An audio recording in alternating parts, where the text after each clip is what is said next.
everyone, it's me Jason. Welcome back. So today we're going to be continuing with a new topic for today's video, which is dissecting the psychology of passerbys. So without further ado, let's get started.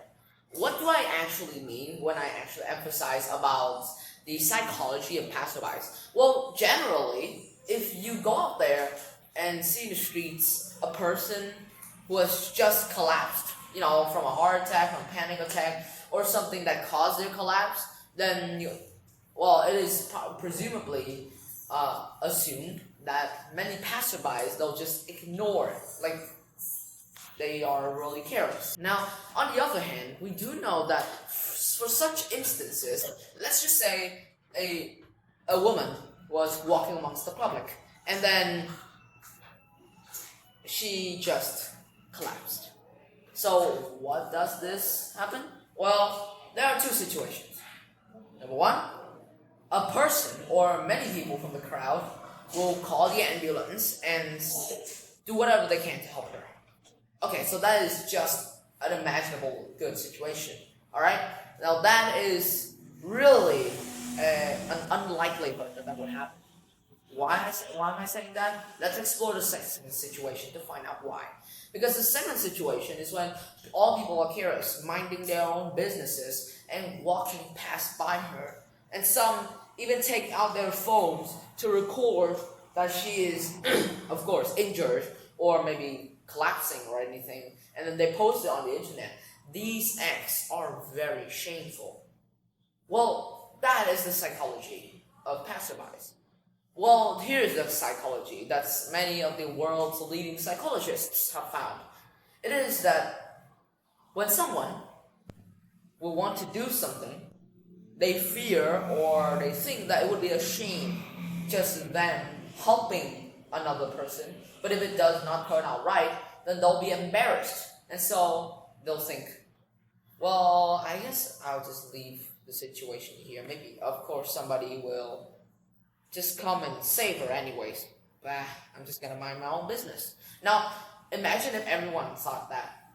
Nobody's gonna help her. She's gonna lie there, hopeless as well. Because everyone thinks that somebody else will help her, but not them. So they'll just mind their own businesses. And that's exactly what's happening in many of today's societies, especially in Europe, as well as in the Americas. In Europe, there are so many places, in squares and halls, where people collapse all of a sudden because of an illness, and then people just take their phones out, their devices, and record the entire thing and post it on the internet saying, this act is so funny. Or it would just be a blank description. So, as I was saying, these acts are just at the bottom of society.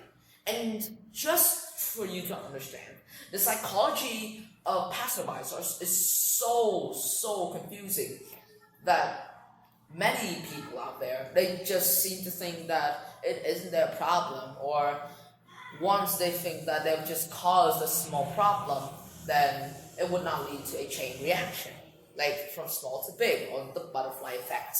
Now, here's the thing. It doesn't only work with humans, but also with things as well. Imagine a person trying to aim because he's too lazy to get down to throw a banana peel to the trash can. So he just sits there from a meter away, he throws it, but it misses. And he just lets it there. And he's like, okay, it'll just decompose or whatsoever. There's nothing that will cause much harm to the environment. But what if everyone's like that? It releases huge amounts of carbon dioxide just from a single banana peel. And it contributes significantly to the burden of the environment. And that's what is the major cause of global warming in today's society.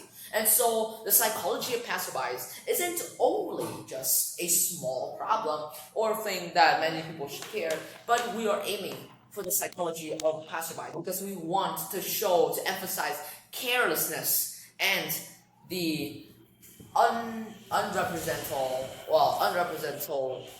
carelessness of the people out there, especially passerbys, who aren't meant to do such a thing.